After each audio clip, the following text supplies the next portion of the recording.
Hey everyone, I'm Melissa from Knitting the Stash, and this is episode 146 in the series. We've been getting the numbers wrong lately. I keep counting backwards. Spencer over here. Hi. From Meta Spencer, but also from Knitting the Stash. I'm here as an interloper and sometimes...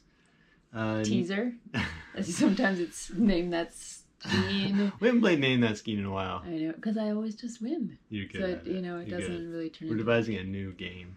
Ooh, you are? Yeah. Oh God. More challenging. This could be good.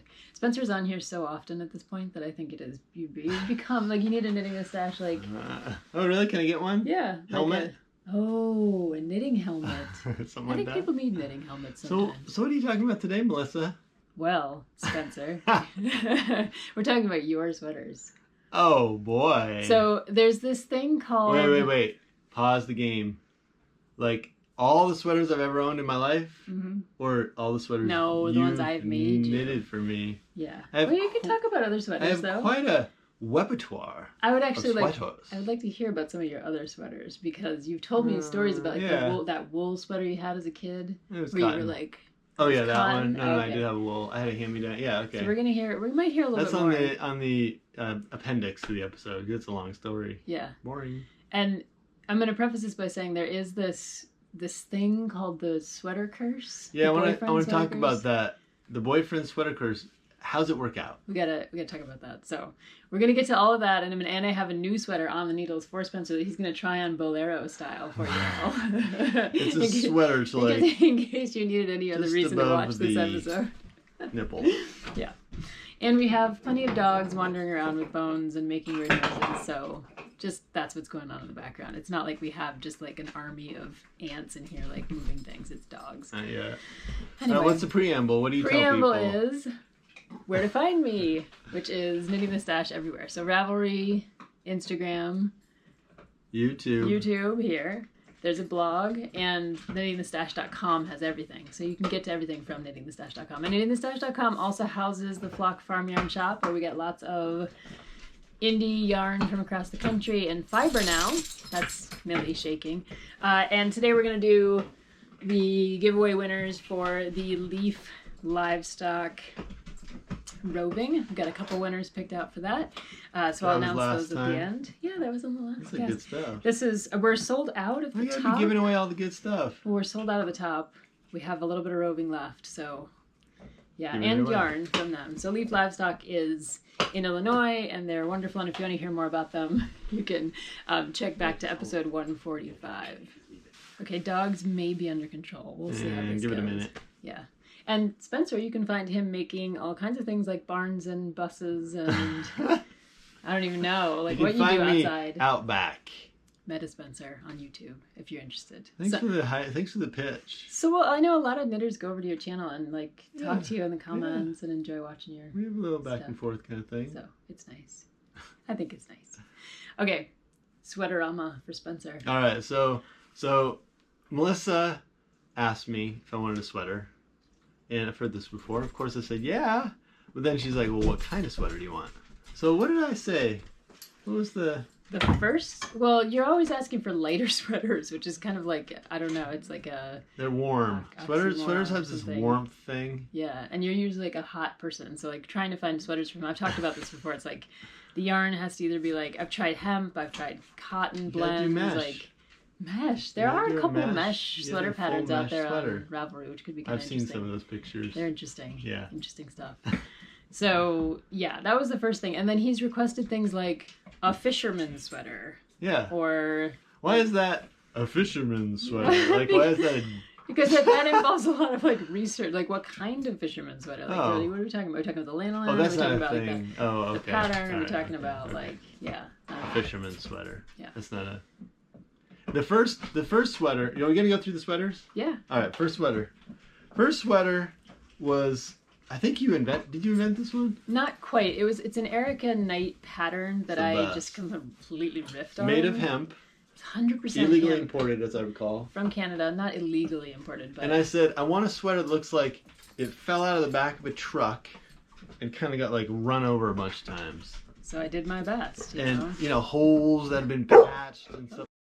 Totally thought so. Oh, yeah. Camera just got blown out. We had a minor camera emergency with the dog knocking stuff over, so... Turns out when you have a lightweight tripod and a millie, they just... We're back. Hi. Anyway, sweater number 1, awesome, hemp, rugged, kind of You asked for it to be like a... Yeah, what you said, like run over by a bus. And then, a little bit like... well, like fell out of the bus and then dragged. So this is based on Erika Knight's favorite sweatshirt. So what she does with the hemp is like all of these, and I don't think it's even hemp. I think she's doing a cotton blend or something. There's seams and stuff. There's seams here. There's supposed to be a body seam. Up. And I knit this way back in the day before I knew much. I think I got some glue on it. It's got a little glue on it. You've been under the bus with it. But the problem with this sweater, like a couple problems with the sweater is problems. Like, I know you love it. The problem is there's only one of them. You're very sweet. All right. Sweater number 1. The sweater pattern that, wasn't in hemp, it was like more like a cotton. It requires, like, we know this now, that this kind of yarn has no memory, it has no elasticity, so it needs drapes, lots of seams, which is kind of why Erika Knight's pattern had, like, multiple, and I didn't include all the seams. It's kind of like chainmail. So it droops. It just kind of hangs on them. And I know you're very kind about it, but it wasn't like a... Awesome. You can use it for putting out fires and stuff. Like, it's really... The cool thing about hemp, though, if you don't know much about hemp, is that it is, like, UV resistant. It's good for, like, heat. It's, like... Lasts forever. Really durable. So, even though it droops and hangs funny... You can smoke it. Whatever. Yeah. So, this was the second sweater. Is this fisherman? This was the fisherman sweater. Fisherman sweater. No, I thought it said Irish sweater. Fisherman. Irish fisherman. Whoa, now we're getting specific. So this is Denali by Nargis, and this one has a time limit. When you put it on, you've got about 3 minutes before you just completely overheat. This was made out of some special wool that I got from the Faroe Islands. Man. I think I got it from the Faroe Islands because he wanted a fisherman sweater, so we did lanolin rich yarn. Yeah. Just and we don't wash it in hot water and stuff. Keep the lanolin in there. Cables up the sleeves. Cables on the front. And it's a pieced sweater, so the front is separate from the back, is separate from the sleeves. And in a flat? You knit it flat? Flat? I thought you didn't do that. I usually don't. It's against her principles. No, I believe in flat. It just depends. I mean, this sweater needed to be knit in the flat because it needs all the seams and everything to kind of hold it up.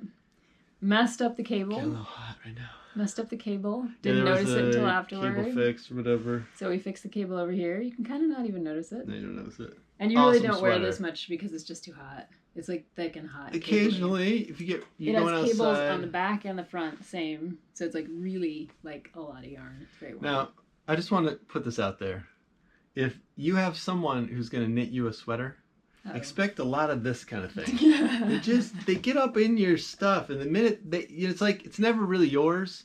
So they just gotta change it around and touch it. Or you can adjust my shawl. Go ahead. But it's not like You don't feel anything about it. But even like, what do you think about the sweater? It's lovely.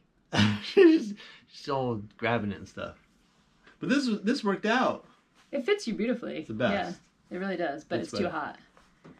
Well, it's a warm sweater. But it's just not an everyday use kind of sweater. I've seen you under the bus in that one too. It's rugged.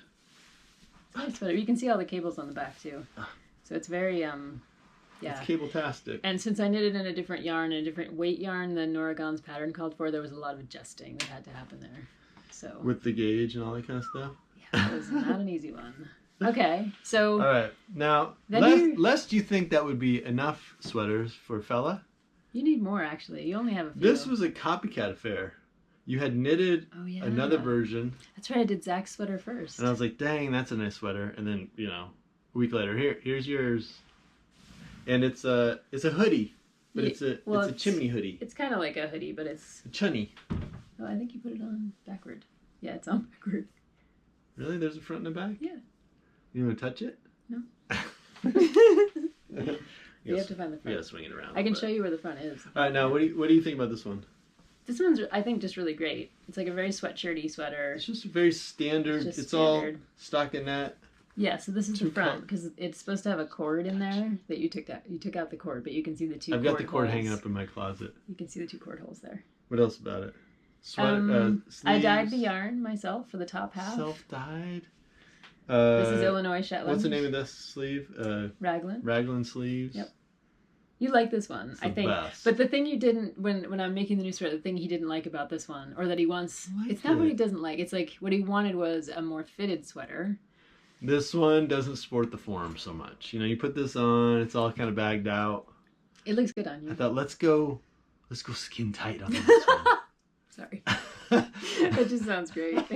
What do you say? You call it negative ease. Let's go with negative ease. We're not doing negative ease. Negative ease is skin tight, On right? a men's sweater, negative ease would be, What's up with this whole men's sweater, women's sweater thing? No, I don't know. I guess Is it there really a big are there deal men's difference? sweaters with negative ease. Yeah, there would be men's sweaters. Like ribbed sweaters would have negative ease. Fully ribbed sweaters. Because the ribbing allows for the stretchification. Yeah, it stretches it out. But in fashion, when was the last time that a men's really fitted sweater was in style? Because that's how I'm just talking about how the designs go. Like they go in waves. you might be asking the wrong person. Well, this is a question, right? I mean, maybe the 80s. Tight sweaters? Tight sweaters for men? I don't know. People wear tight clothes. Maybe when skinny jeans were in. That was like early 2000s. Tight on the bottom, tight on the top. Yeah, I don't know. Anyway, this sweater, it's got no flaws. It was just, here's the deal. Okay. When you're asking for another sweater, You just want difference. I think about, what else what do we have? We got fishing. Yeah. We've got hemp dragged behind the bus. We've got loose chimney. So next up is a little more form-fitting. Yeah, I see. Yeah. I was kind of interpreting that in like this Because was after- inadequate as opposed to, wow. Because after this one, I'll have to say something else, right? I'll be like, yeah. I was already talking about it. No, like, that's not your sweater. I'm just picking the fuzz off of it. Turtleneck with a... Yeah, you asked for a turtleneck. You were like, how about a turtleneck? I was like, ooh, okay. And I was thinking, when was that last in fashion for men? Hey man, back in the Turtlenecks. day in the 70s, the turtleneck was where it was at. Yeah.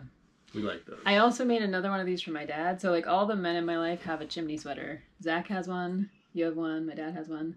My dad's is basically black, wasn't it? I'm glad when you mentioned the men in your life, we kind of ended at that point. It wasn't like, Theo down the road's got one, I did knit 15 others. Hank's but I Hank's got one. Okay, so we're moving All right. on in our There's a sweater new sweater. quest. Now, what is this called? Who's the, Now, what's a colorway? You're using What's terminology the, somewhat incorrectly. I'm just saying now. is it Okay. a Ravel Me pattern? Like, what's the deal? It is. Okay. This is Nataja Hornby. I always say it wrong. I always want to say Horns- Hornsby because that's like Bruce Hornsby in The Range, but it's Hornby. Hornby. Pretty sure that's correct. Is she a Designer. She does prolific nice things. designer? Yes, she is. She does a lot with like slip stitches and mosaic and like some really interesting ways of doing color work without doing color work. And that's what's going on in this sweater. It's a colorful which sweater. is a very colorful sweater, and it looks complicated, but you're only ever using one color at any time, and it's basically stripes. I know that's going to sound weird when you see Doesn't that it. have a slimming effect? Stripes? Yeah. I think Don't they? vertical stripes. Vertical stripes. Not All right, horizontal whatever. stripes. All Okay, right. so we're at the bolero stage. Are we sure that we're doing this right? Yes. Try not to catch all the ends and stuff. Yeah. Wait. She just joined for the armpits A while back. a couple nights ago. Yeah, but I knit a few more inches after that. And I then always catch his beard when I'm having him try on sweaters. Sorry about that. then there's also a collar going on this bad boy. Nah, I just thought I'd leave it raw. Just Raw dog There collar. we go. All right. Okay, I think we got the front in the right place. Yes. Touch Okay. it a little bit. I just have to get it adjusted. Go ahead, just okay. wiggle it. Now this is totally just on the needles, not washed or blocked. This or is the anything. finished look right here. This is exactly what it's going to look like in the end. Yes. It will have a ribbed collar up here. I don't get it. Just say it's going to have a rib collar. I'll point, okay? It's How about going to that? have a rib collar over here. I think everyone knows where that is. That's what I'm talking about. Okay. Plus, the thing But is you got the IV. You're on the IV drip at this point. Like Yes, you when are I- fully. He wanted to go look You want at to go it. look in the mirror. You got to take the bag. I need one of those roller carts. That's what we should get. We We should should get get an one. IV thing We so should that we get can just one. roll it around the Roll it house. around. Oh my god, I love it. All right. So what do you want to say about the sweater? Well, how long can you Stripey? keep it on? I'm warming at the top, but not But fully. cooling at the bottom. It's not like a sleeping bag. That's what yeah. boleros are for. So I think the only other sweater you have that's a top-down sweater is the chimney sweater. So one of the things we're trying to figure out with you is like what kind of style of sweater construction you actually like on your body. But top down, bottom up are the same. You can do the same sweater top down, bottom up. Yes, but this is a yoked sweater, so the yoke. The yoke can set, if you don't do it set in sleeves, or at least sleeves that are... Just gonna blow that thing again. Millie, just leave it, baby. Just leave it. Lay down. Oh boy. So if you don't do a kind of set in sleeve, or a sleeve where you're picking up stitches and knitting down, then it just produces a different effect on your, your shoulders. It kind of goes, it's like a thing over the top, like a cap. Yeah. And so yoke depth is pretty important. And in this case, I'm not... Thanks, Millie. We had yet another Millie incident. So if the frame looks a little weird, it's because Millie just came through the hole in a china shop. You were talking about my pits. I was talking about your pits. I was pointing without touching, no tickling. So yoke depth is pretty important on this kind of thing. And I feel like I had to make a lot of adjustments with this pattern because the yarn that I'm using is a different yarn, different weight, and that your sizing is not sizing that's in the pattern. So like her sizing, kind of between sizes, you're kind of between sizes. So I ended up... but that would have been an opportunity to go super tight. I know that's what you wanted, but you don't want to do it. It's just not... You want to go super tight. So it's always, like, the danger in going super tight is that then you just can't actually wear it. Danger. Danger. Man in tight sweater. That's not what I was saying. All right, so the yoke, you had to adjust. So I made some adjustments, but what I wish I had done is there's a section here where there's no shaping, and then you continue with some shaping down below. Now, normally if I were knitting a sweater for myself, I would have moved up the shaping, because that way, it's better to my mind, it's always better to leave the unshaped portion for the lower part, because then you can just, adjust length a little bit easier. You don't have to then go back and include shaping. But here, there's more shaping that happens down here. And so I think the yoke is a little bit deep. Now, I don't think it's totally deep for a men's sweater. I think men's sweaters tend to allow a little bit more ease in that area than women's. Yoke. Deeper, longer. So what you're saying is that the armpit doesn't cup the armpit as much. It's not quite. It's a little lower. Like, I would have liked this to be about maybe ½ inch or an inch up shorter. A little bit higher. It's hard to tell right now. It doesn't seem like it's going to be a big deal to me. No, I know. It's just hard to tell with, like, the yoke effect and with the fact that it's not washed or blocked and the fact that we don't have the upper collar on there. Because the collar is going to pull everything up and kind of cinch it together a little bit more. So you got to just go with that, right? I know. Don't worry about it. But, I wanted it to be perfect. Some of the other things that are going on with this sweater is it's got, like, this cross-hatchy pattern thing where you're knit, purl, and then the next row you just knit. And then the next row you knit, purl, but you purl knit. Broken seed stitch. So it ends up with like some texture. It's not just a flat stuck in it. That's the other reason that it's more difficult to adjust. It's a little bit like a sponge or whatever. Yeah. The other thing I decided to do, y'all saw the swatch on the last episode.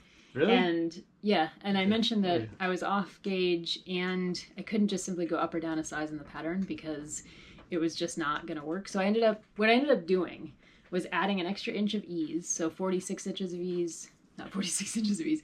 It's big. An extra inch of ease than I was planning, and going up a needle size and purposely trying to knit a little bit looser. So it produces this pretty loose fabric, which I think if you can see, like my fingers push through. Pop it up and we'll put it up there. Yeah. It's getting a little warm. Oh, poor Spency. Okay, so this is, you can see that the actual gauge is very loose, but that's kind of what Spencer wants because it makes it a little bit lighter and a little more air can flow through there. So I wouldn't normally knit at this gauge, but with the texture of the pattern, it kind of hides it. The yarn is going to bloom a little bit when I wash it to fill in some of the gaps, and it's just kind of like it's just the way it goes. And then, like I said, none of this is color work down here. So if you look at the inside, it's just stripes. Which is pretty interesting. So you're never holding two yarns at once. It's still hardcore. You've got all these different balls of yarn, back and forth, this way, that way, different stitches and stuff. Does it seem like I'm in anguish? It's not a beginner sweater, all right? Don't watch this thing and be like, oh, I'm going to knit that because I have never knitted anything before. Well, I think the pattern could be. It's really? not. It's not that hard. If you were making it for someone who was sized for the pattern and you were using the yarn in the pattern, and you could get gauge. Just do it. Yes. Just follow the pattern. But if you're using a different yarn and you're resizing it for someone, no. Yeah, it's been pretty complicated. So here, if you hold it for a second. This is sweater 4, right? Wait a second. Sweater 4. What's the boyfriend curse with the 4th sweater? Like death? No, we're sideways. You're holding. Cancer? Oh my god. What happened? Let's hope not. Okay, so I'm trying to get him to hold it the right way. There you go. You need a mannequin. I do, but I don't have a mannequin your size. That's why you're the mannequin. Oh, really? Yeah. Put the man in mannequin. All right, what are we talking about? I was just going to say thank you to the Raveler out there who used this yarn. This is a New Zealand yarn, which is, I think I showed it last time. Oh, yeah. It's the Southlander 5-ply Sport. And who did this pattern in these particular colors. So this is a blue and a green mixed together, which I think produces a really cool effect. And then they used 2 contrast colors instead of 1 contrast color for the main stripy part of the sweater. So you get this, and they varied the stripes. So you get this, it's not just like white, gold, it's like white, gold, 3 white, you know, like it's just a really interesting... Morse code. Yeah, that would be really cool actually. There's a sweater like that. Isabel Kramer has a pearl sweater. I was kidding around. It was a joke. Anyway, Put what? You can put like, it has Morse code because it's the pearl code sweater. Wow. I think it's called. It's in there. Yeah, it's cool. All right. So I just wanted to say thank you, and I can't remember the Raveler's name, but I'll put it on the screen so that if you're interested in making this version of the sweater. I love that about Ravelry. You just know. jam through there, see all the different versions. I know. And she made it look really great on her. I think she made one for her son and one for her husband or something. I couldn't quite tell.